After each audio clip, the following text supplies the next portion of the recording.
بسم اللہ الرحمن الرحیم۔ ہمارے گاؤں میں شادی تھی۔ والد صاحب نے بھائی جہاں زیب سے کہا، تمہارے چچا فروز خان کی لڑکی کی شادی ہے، وہاں جا کر تم ان لوگوں کا ہاتھ ضرور بٹانا، یوں سمجھنا جیسے تمہاری اپنی بہن کی شادی ہے، تاکہ تمہارے چچا فروز کو یہی محسوس ہو ہم ان کے اپنے ہیں، غیر نہیں۔ بے شک چچا فروز سے ہمارا خونی رشتہ نہیں تھا، لیکن دوستی کے سچے رشتوں سے انہوں نے ہمیں اپنوں سے بڑھ کر مقام دیا ہوا تھا۔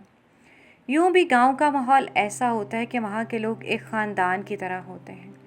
یوں ایک گاؤں میں رہنے کی وجہ سے ہمارے بزرگوں کا ان کے پرکھوں سے سالہ سال پرانا دوستی کا رشتہ تھا۔ والد صاحب کی ہدایت کو میرے بھائی نے پلے سے باندھ لیا اور شادی والے گھر میں دلہن کے بھائی کے ہمراہ ہر کام میں پیش رہا۔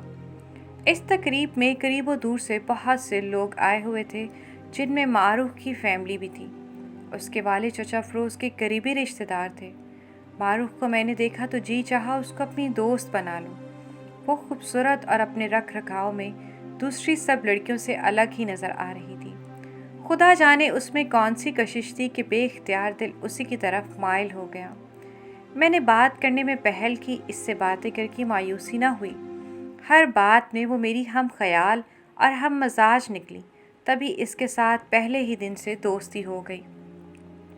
والدہ کئی دن سے جہاں زیب کے لیے لڑکی تلاش کر رہی تھی، سوچا کیوں نہ امی کی توجہ معروف کی طرف کروائی جائے۔ یہ لڑکی منفرد سی ہے، اگر میری بھابھی بن گئی تو مجھے بہن کی کمی محسوس نہ ہوگی، اور جہاں زیب کے ساتھ تو خوب ہی جچے گی، جیسے چاند سورج کی جوڑی۔ جہاں زیب کبھی کبھی مذاق میں امی سے کہتا تھا، ماں میرے لیے ایسی لڑکی ڈھونڈنا جس کے گالوں میں ڈمپل پڑتے ہوں۔ معروف بھی جب مسکراتے تھے اس کے گالوں میں ڈمپل پڑتے تھے، تب وہ اور بھی اچھی لگتی۔ میں نے والدہ کی توجہ اس طرف دلائی۔ انہوں نے کہا کہ شادی کا ہنگامہ ختم ہوگا، پھر دیکھیں گے۔ والدہ کے کانوں میں بات ڈالنے کے بعد اب جہاں زیب کی طرف دھیان ہو گیا۔ یہ اچھا موقع تھا، وہ شادی والے گھر میں اسے ایک نظر دیکھ سکتا تھا، بلکہ بات کرنا بھی ممکن تھا۔ میں چاہتی تھی کہ شادی کے بارے میں اس کی مرضی اور رائے بھی ضرور معلوم ہو جائے۔ میرا بھائی بہت خوبصورت تھا، لاکھوں میں ایک کہوں تو بے جانا ہوگا، تبھی وہ خود کو کچھ سمجھتا تھا اور کسی لڑکی کو خاطر میں نہیں لاتا تھا۔ معروف کو دیکھا تو میں نے سوچا کہ اب بھائی کی شادی کا مسئلہ آسان ہو گیا ہے۔ وہ مختلف کاموں کے سلسلے میں بار بار گھر کے اندر آ جا رہا تھا۔ موقع پا کر میں نے اس سے کہا کہ بھائی دیکھو، وہ سامنے دھانی کپڑوں میں جو لڑکی ہے، اس کا نام معروف ہے، وہ کیسی ہے؟ جہاں زیب نے ایک اچھتی نظر ڈال کر کہا، ٹھیک ہے، لیکن تم کیوں پوچھ رہی ہو؟ اس لیے کہ وہ مجھے اچھی لگی ہے، میں نے اس سے باتیں کی تو میرے دل کو پسند آ گئی۔ اگر تم کہو تو امی سے تمہارے رشتے کا کہوں، مجھ سے پہلے اس سے بات کرا دو، پھر جواب دوں گا۔ مہندی والے دن رات کو جب دلہا والے مہندی لائے تو دروازے کے پاس میں اور معروف کھڑی ہوئی تھی۔ میں دل میں دعا کر رہی تھی کہ خدا کرے معروف ہی میری بھابھی بنے۔ تبھی اچانک جہاں زیب پھولوں کے گجروں کا بنڈل لے کر اندر آیا اور مجھے پکڑا کے کہا، یہ دلہن کی امی کو دے دو، بارات میں آنے والی دلہا کے رشتہ دار عورتوں کو پہنا دیں گے۔ ادھر لائیے یہ گجرے، ہم نے ان کو پہنانے ہیں۔ معروف کے تخاطب پہ وہ چونکا اور بنڈل اس کے ہاتھ میں دے کر کہا، آپ نے یہ کیسے کہہ دیا؟ یہ ہار پھول آپ ہی نے پہنانے ہیں؟ آنٹی نے ہماری ڈیوٹی لگائی ہے، تبھی تو ہم یہاں کھڑے ہیں۔ اس کے بات کرنے کا انداز ایسا دل فریب تھا کہ جہاں زیب کے دل میں اس کا لہجہ ترازو ہو گیا۔ یہ وہ ایک اہم لمحہ تھا جب معروف کی محبت نے ایک نوخیز کلی کی مانند چٹک کر اس کے دل میں گھر کیا۔ اگلے دن اس نے مجھ سے کہا کہ طاہرہ، تمہاری پسند اعلیٰ ہے۔ میری طرف سے جواب میں ہاں ہے۔ گڈ بھیا، مجھے تم سے ایسی ہی امید تھی کہ میری پسند کو رد نہ کرو گے۔ ہم گھر پہنچے تو معروف کی شبیہ میرے اور جہاں زیب کے دلوں پہ چھپی تھی۔ میں نے ان تمام لڑکیوں کی لسٹ بنائی جن کے نام بطور ہونے والی بہو امی کے زیر غور تھے۔ یہ سب ہمارے خاندان کی لڑکیاں تھیں۔ پھر اس فہرست کو میں نے بھائی کے آگے رکھ کر کہا کہ جس لڑکی کو شریک حیات بنانا چاہتے ہو، اس کا نام اس فہرست میں دیکھ کے سب سے اوپر لکھ دو۔ میں امی سے اصرار کر کے بنوا لوں گی، بس اسی کے گھر رشتے کی بات کرنی ہے۔ جہاں زیب نے لسٹ کو غور سے پڑھا اور معروف کا نام سب سے اوپر لکھ دیا۔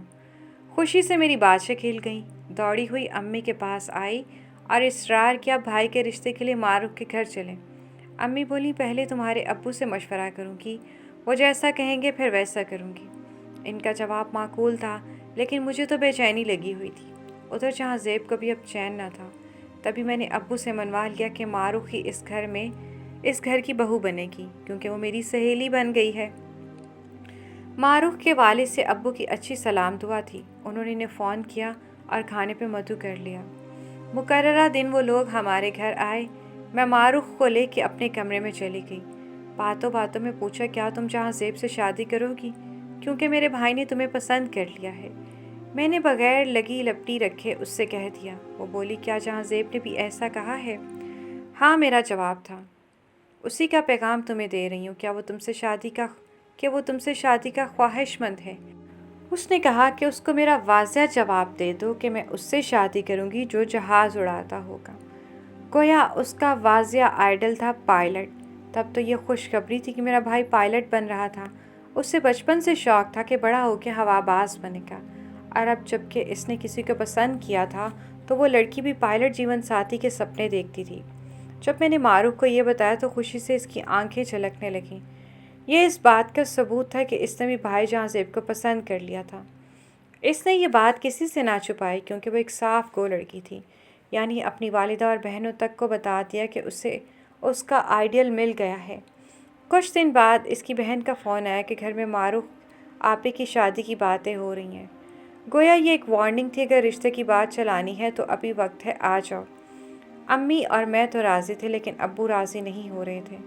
وہ کہتے تھے کہ وہ آزاد ماحول میں پلی ہے، نہ جانے ہمارے ماحول کو قبول کریں یا نہ کریں، جبکہ امی کے بار بار کہنے پہ وہ نہ مانے۔ تب انہوں نے جہاں زیب سے کہا، بیٹے، تمہارے والد کا وہاں ارادہ نہیں لگتا، تم اس لڑکی کو زیادہ سنجیدگی سے دل و دماغ میں نہ بٹھا لینا، ورنہ پریشان ہو جاؤ گے اور ٹھیک طرح پڑھائی نہ کر سکو گے۔ لیکن ماں کی نصیحت کا اثر قبول کرنے کا وقت گزر چکا تھا۔ حالانکہ ان دنوں وہ فلائنگ کر رہا تھا، کیونکہ اس کا خواب کمرشل پائلٹ بننے کا تھا، اور وہ صرف معروف کو پانے کی خاطر اتنی محنت کر رہا تھا۔ محبت کو بے شک برا بھلا کہا جاتا ہے، لیکن کیوپٹ دیوتا نوجوانوں کے دلوں میں خاص عمر کے دور میں ضرور اپنے تیر کا نشانہ بنا لیتا ہے۔ سو یہ تو میرے بھائی کے دل پر بھی چل گیا تھا، اور ہم اس حقیقت سے انکار نہیں کر سکتے تھے کہ یہ وہ آفت ہے کہ دنیا کی پرواہ نہیں رہتی۔ یہ میرا وہی بھائی تھا جو غرور کے گھوڑے پر سوار ہر دم اپنی مستی میں مست رہتا تھا اور کسی کو خاطر میں نہیں لاتا تھا۔ عمر کا یہ دور ہوتا ہی ایسا ہے۔ اب وہ میرے سر ہو گیا کہ معروف کو بھابھی بنانے کے لیے امی ابو کو مناؤ۔ والد کے انکار سے وہ بے حد آزادہ ہو گئے۔ اس نے اپنے ایک دوست سے مشورہ کیا جو معروف کے گھر کے پاس رہتا تھا۔ اس نے سمجھایا، جہاں زیب، اگر تم اپنے والد کو راضی نہیں کر سکتے تو اس لڑکی سے دور رہو، اس کا خیال چھوڑ دو، بلا وجہ اس سوچ میں خود کو ہلکان مت کرو، ورنہ پائلٹ بننے سے بھی رہ جاؤ گے، اور اگر تم نے اسے پانے کی کوئی دوسری راہ اختیار کی تو تمہارا کچھ نہیں بگڑے گا۔ وہ لڑکی ذات ہے، اس کو بہت نقصان ہوگا۔ بالکل بھی معروف سے پیغام رسائی مت کرنا، ورنہ وہ آس باندھ لے گی اور پھر ایک مدت تک تم باپ کو منا نہ سکو گے تو بالآخر انکار کر دو گے۔ یوں کسی کو انتظار میں اٹکائے رکھنا اچھا نہیں ہوتا۔ بھائی نے دوست پر نہ جانے کیوں بھروسہ کر لیا اور دل کی باتیں اس سے کہہ دیں۔ یہ بھی کہہ دیا کہ معروف اسے پسند کرتی ہے، وہ ضرور اس کا ساتھ دے گی۔ یہ بھی نہ سوچا اگر دوست نے یہ بات کسی اور سے کہہ دی تو معروف لڑکی ہے، اس بات کا اس کی آئندہ زندگی پہ گہرا اثر پڑ سکتا ہے۔ جہاں زیب کے اس دوست کا ایک دوست شکیب خان تھا، جو اتفاق سے معروف کی پھوپھی کا بیٹا بھی تھا۔ وزیر نے میرے بھائی کا راز شکیب کو بتا دیا، جبکہ اپنا راز دل کہہ کے میرے بھائی بعد میں بالکل خاموش ہو گیا اور والد کی رضا کی خاطر صبر کر لیا اور اپنی پڑھائی میں لگ گیا، اور ہمیں یہی لگا اس نے معروف کا خیال دل سے نکال دیا ہے۔ تعلیم مکمل ہونے کے بعد جہاں زیب نے اپنا کریئر شروع کیا۔ اس کی جاب ایسی جگہ تھی جہاں لڑکیاں ساتھ ہوتے تھے اور لڑکیاں لڑکوں سے بھی زیادہ تیز تھیں۔ وہ کسی لڑکی کو دوست بناتا اور چند دن بعد اس سے بے نیازی اختیار کر لیتا۔ نہ جانے کیا بات تھی کہ معروف اسے یاد آ جاتی تھی اور وہ دکھی سا ہو کے ہر لڑکی سے منہ موڑ لیتا تھا۔ اس دوران ہمیں پتہ چلا کہ معروف کی شادی ہو گئی ہے، لیکن اس کے والدین نے ہمیں مدعو نہ کیا۔ مجھے معروف پہ غصہ آیا۔ اس نے بے مروت نے فون تک کر کے نہ بتایا کہ اس کی شادی ہو رہی ہے۔ بلانا تو الگ بات تھی، میں نے جہاں زیب کو بتایا کیونکہ اس کی شادی کا سن کے ڈسٹرب تھی۔ وہ بھی کچھ دن ڈسٹرب رہا، پھر نارمل ہو گیا، لگا اسے مکمل طور پہ بھول گیا ہے۔ 3 سال بعد ہم گاؤں ایک عزیز کی فوتگی پر گئے تو وہاں معروف کے گھر والے بھی آئے ہوئے تھے۔ معروف سے بھی ملاقات ہو گئی۔ میں اسے پہچان نہ سکی، کیا وہ وہی معروف تھی یا کوئی اور لڑکی جو اس جیسی لگ رہی تھی۔ وہ بہت کمزور اور بدصورت ہو گئی تھی، آنکھوں کے گرد حلقے تھے اور آنکھیں بجھی بجھی اور ویران تھیں۔ میں نے اس کے قریبی عزیز سے سوال کیا یہ معروف ہی ہے؟ ہاں بیٹی، یہ بدقسمت معروف ہی ہے۔ بدقسمت کیوں خالہ جی؟ یہ کسی لڑکے کو پسند کرتی تھی، اپنے گھر والوں کو راضی کر لیا کہ اس لڑکے سے شادی کرے گی جس کو پسند کرتی ہے۔ انہوں نے کہا اپنی سہیلی سے کہو کہ لڑکے کی ماں باپ رشتے کے لیے آ جائیں، ہم یہ رشتہ منظور کر لیں گے۔ وہ لڑکا پائلٹ بن رہا تھا، لیکن وہ لوگ ایسے مغرور نکلے کہ معروف کے فون کرانے پہ بھی رشتے کی بات کرنے نہ آئے۔ تب باپ نے اس کی شادی اپنے بھانجے شکیب خان سے کر دی۔ یہ سن کے میرے پیروں تلے سے زمین نکل گئی۔ میں نے کہا خالہ جی، والدین تو ایسے ہی کرتے ہیں کہ لڑکی کی شادی تو کرنی ہوتی ہے، لیکن آپ نے معروف کو بدقسمت کیوں کہا؟ اس لیے کہ شکیب خان یہ بات جانتا تھا کہ معروف جس لڑکے کو پسند کرتی ہے وہ اس کی سہیلی کا بھائی جہاں زیب تھا، جس کے نام کے چرچے سارے خاندان میں تھے، کیونکہ یہ نادان لڑکی علی اعلان کہتی تھی کہ مجھے جہاں زیب سے ہی شادی کرنی ہے۔ یہ بات اس کی پھوپھی کے کانوں میں بھی پڑ چکی تھی۔ قسمت نے اسے پھوپھی کی بہو بنا دیا۔ یہ بات شکیب خان کو بھی معلوم ہو گئی جو اس کا شوہر بنا۔ اس بے وقوف آدمی نے تو شادی کی پہلی رات ہی معروف سے یہ سوال کر دیا کہ تم جہاں زیب سے شادی کرنا چاہتی تھی، تم اگر اسے پسند کرتی تھی تو یہ تعلقات کس حد تک تھے؟ جواب میں معروف نے بھی عقل سے نہیں غصے سے کام لیا اور جواب دیا ہاں میں اسے پسند کرتی تھی تو کیا ہے، تم اس کی جگہ تو نہیں لے سکتے۔ ظاہر ہے دو نادانوں کے اس مکالمے نے ان کی زندگی کی ملاقات کے پہلے لمحے میں عجیب سی پھیک ڈال دی، ایسی درار ڈال دی وہ ایک دوسرے کے قریب ہو کے بھی کوسوں میل دور ہو گئے۔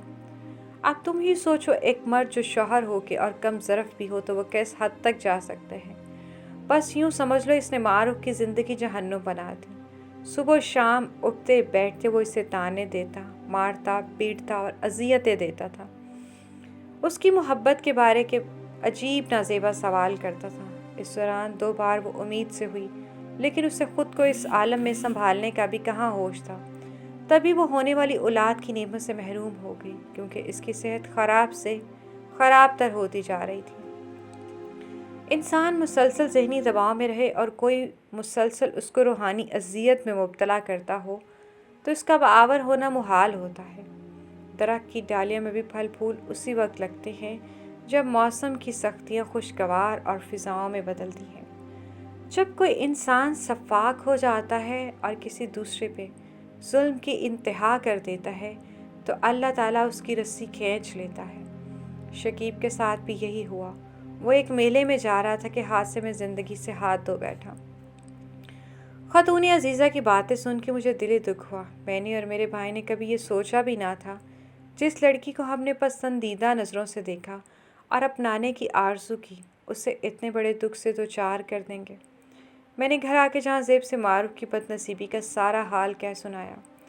بھائی بہت دل گرفتہ ہوا۔ میں نے سجدے میں گر کر اللہ تعالیٰ سے معافی طلب کی کہ میری خواہش کی وجہ سے کسی لڑکی کے دل میں میرے بھائی کی محبت پیدا ہو گئی، اور پھر میرے بھائی کی اس غلطی کی وجہ سے کہ اس نے اپنے دوست کو معروف کا نام لے کے حال دل بتا دیا تھا، معروف کی زندگی برباد ہو گئی۔ کچھ دن بھائی سوچتا رہ چکا، وہ خود مختار ہو چکا تھا اور معقول تنخواہ لے رہا تھا۔ اس نے از خود اپنی زندگی کا فیصلہ کرتے ہوئے مجھ سے کہا کہ تم معروف سے جا کے ملو، اس کے والد سے ملتا ہوں، میں اس کی زندگی میں غم کا سبب تھا اور اب میں ہی اس کو خوشیاں دوں گا۔ بھائی کی اس بات نے میرے مرجھائے ہوئے دل کا گلاب کھلا دیا۔